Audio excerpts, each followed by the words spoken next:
ফাহিম ভাই, একটা কথা কি জানেন? একজন প্লেয়ার ভুল করতেই পারে, স্বাভাবিক। কিন্তু যখন আপনি একটা দেশকে রিপ্রেজেন্ট করবেন তখন এই বাচ্চা সুলভ ভুলগুলো ওয়ান কাইন্ড অফ ক্রাইম।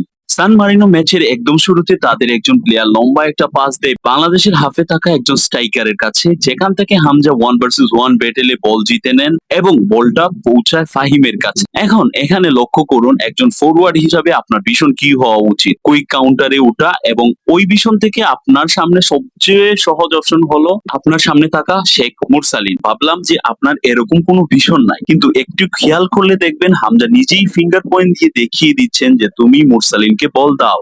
কিন্তু এখানে ফয়সাল ফাহিম বলটি আবার হামজাকেই দিলেন, আর ওই মুহূর্তেই হামজা সামনের দিকে এগিয়ে যাচ্ছিলেন for the quick counterattack. আর এই অবস্থায় হামজা কি পরিমাণ বিরক্ত হয়েছিলেন তা তো আপনারা দেখতেই পাচ্ছেন। একই ম্যাচে যখন বাংলাদেশ খুব গুছানো ফুটবল, ছোট ছোট পাসের মাধ্যমে পজিশন ধরে রেখে লেফট ফ্ল্যাঙ্ক থেকে জায়ান রফিক হয়ে অ্যাটাকিং থার্ডে শামী সুমের অসাধারণ সুইচিং এ রাইট সাইডে ওভারল্যাপ করে উপরে উঠে আসেন সাদউদ্দিন, করেন অসাধারণ পিন পয়েন্ট একটা ক্রস। ওই জায়গা থেকে আপনি ফাইমের কাছ থেকে কি এক্সপেক্ট করবেন? নেয়ার পোস্টে সিম্পল একটা ট্যাপিং আর গোল, কিন্তু না, সেটা তিনি মারলেন ফার পোস্টে এবং স্বাভাবিকভাবেই গোলটা আটকে গেল এবং আমরা বঞ্চিত হলাম নিশ্চিত একটা গোল থেকে।